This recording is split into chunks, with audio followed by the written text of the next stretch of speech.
So I was locked out wearing slides in a neighborhood that I'd never been to before moving here.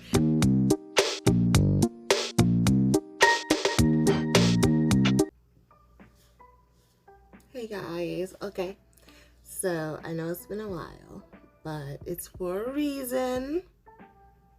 For one, I am sick. I've been sick for like 3 weeks maybe. I'm gonna move back because I feel like okay, that's better.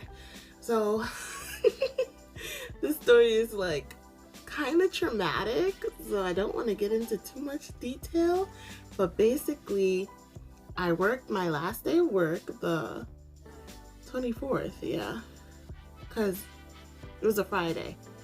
I didn't want to wait until Saturday the 25th because I was just like, I miss my bed. So I'm going to just work my last day of work, Friday, February 24th.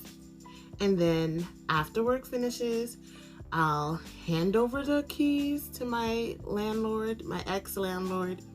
And then I'm gonna move into my new home that night. Because, you know, all of my belongings for the most part was already moved. So I pretty much just had like the pillows I had that I was sleeping on the floor with. The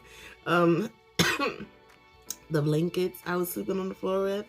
But I ended up just wrapping those up and then buying a trash sticker and throwing out those sheets that I was sleeping on the floor with. Because it was just too much to like bring it with me that night. Because I don't drive. I don't have a car.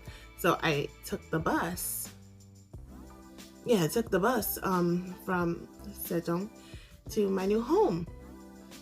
And so I didn't want to pack up sheets and the pillow and everything. So I spaced back the pillow, wrapped up the sheets, threw it out, threw out some other things. I threw out a lot of things actually. That last day was the trash day. Because when the landlord takes your key card, you put in a number to get into your place. When the landlord takes that, they also look at the place and make sure you didn't damage their property.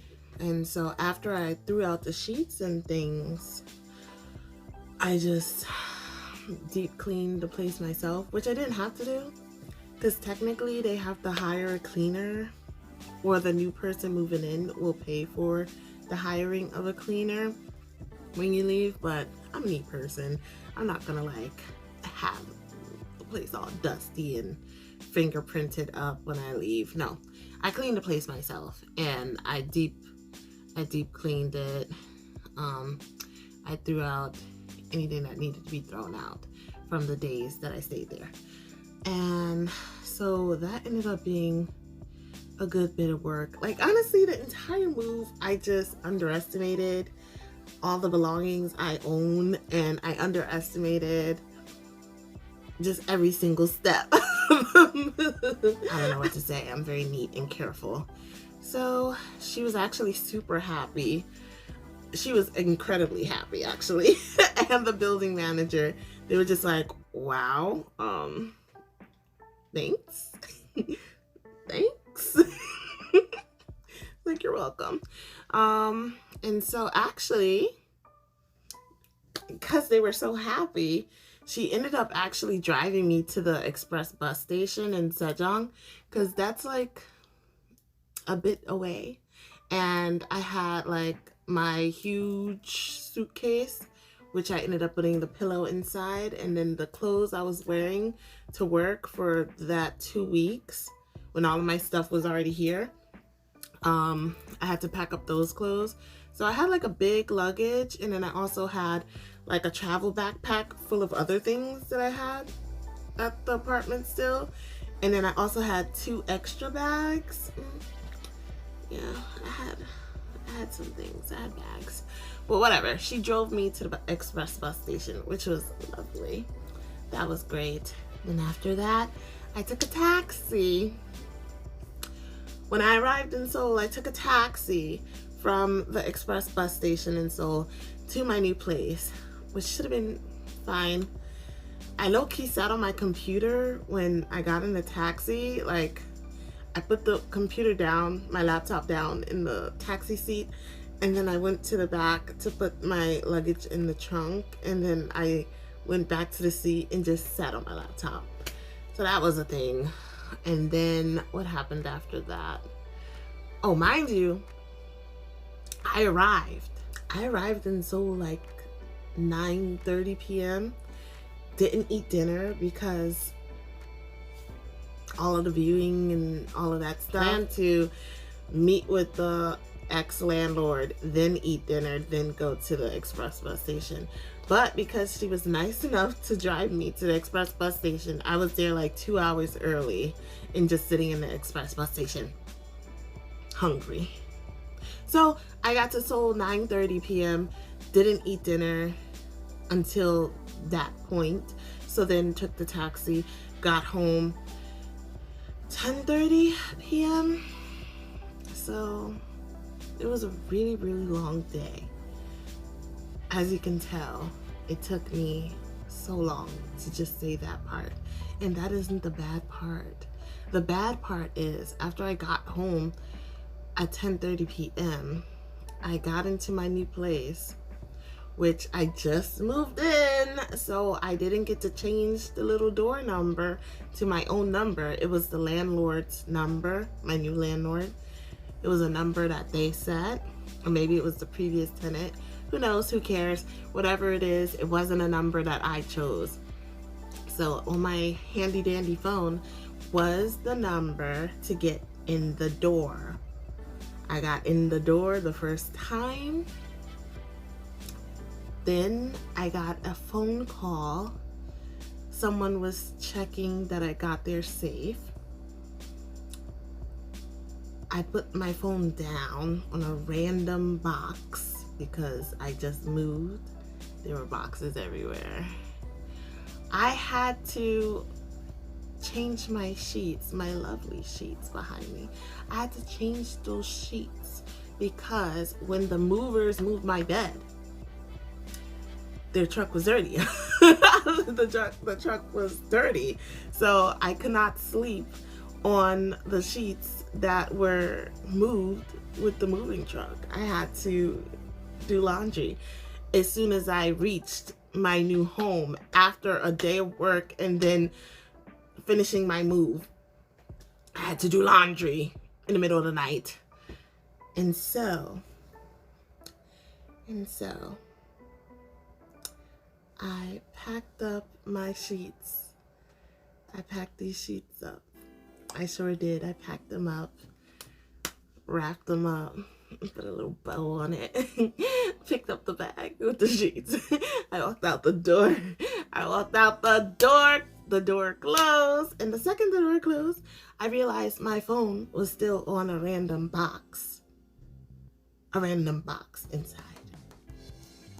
inside of this beautiful apartment that I did not know the number of the door by heart because I didn't change the number to my own number yet. I literally just walked in the apartment. I just walked in the apartment and I put the phone down with the number of the door. And I was locked out the first day in my new home. I was locked out the first day in my new home. And it was a cute 11 o'clock by then because again, I arrived in the taxi 10:30-ish. And then I got a phone call from a special someone who was checking if I made it safe. And so it was like a cute 11 p.m. and I was locked out in a city that I just moved to, that no one lives near me. No one I know lives near me. Because of course I wanted to live near my school. I didn't want to live near my chingus. I need to live near my school. I go to school every day. So, yeah. That was a day. I was locked out all night. I wasn't even wearing sneakers. I was wearing slides because the laundromat is like down the block. So let me just wear some slides, walk on over, walk on back inside while the clothes wash. Nope. So I was locked out wearing slides in a neighborhood that I'd never been to before moving here. I never been to this neighborhood before. Yes, I've been to Seoul before. I've never been to this area of Seoul. I've never been to this place before, ever. Other than viewing the apartment, which I wouldn't count as like being in the neighborhood. I would not count that as being in the neighborhood. Why? Because I was like in the realtor's car. They drove me. And then other than that, I was in the mover truck moving my stuff. At no point before this moment that I was locked out without a phone, at no point did I ever explore the neighborhood and get to know the area. I had no clue where anything was. And so it wasn't just the fact that I was locked out at night. It was the fact that I had no phone, which has my map, you know? Remember that nice, cute little video I gave you guys with apps that you must have? Yeah, I didn't have my neighbor map. I didn't have a Kakao map. I had no map in a new neighborhood in the middle of the night. And so it was kind of actually really scary. I mean, just being locked out, fine. If I was locked out in Sejong, no big deal. I would have figured out something. I have friends in Sejong. I know the area like the back of my foot.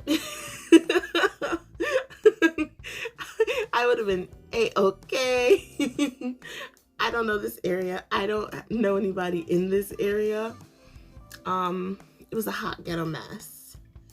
So what did I do? I guess I could tell you guys what I did in case you ever find yourself in a situation like this. You have no neighbor map, you have no phone. What do? So first I went to a convenience store, a Pyeongjom. And at the Pyeongjom, I asked the boy, because for some reason it was a child. He looked like he was maybe 19. I asked him if I could use his phone because I had no phone. And so I know he probably thought it was like a scam or something, and maybe I was gonna run off with his phone, because who doesn't have a phone in the year of our Lord 2023? I didn't in that moment. I did not have a phone. So he graciously let me use his phone, because look at this face. I'm not stealing your phone, child. But anyway, he let me use his phone. I tried my darndest to call. I tried my darndest to call my closest chingu, and I could not remember my closest chingu's number. I used to remember it, but the thing is, everyone in Korea uses Kakao Talk. Remember from the app video? I told you about that. Yeah, everyone uses Kakao Talk, which you can like use the person's phone number to add their ID, to add their contact, but other than that, you're never like seeing people's numbers in Korea. Never. Never. And so I forgot their number, even though I used to remember it by heart.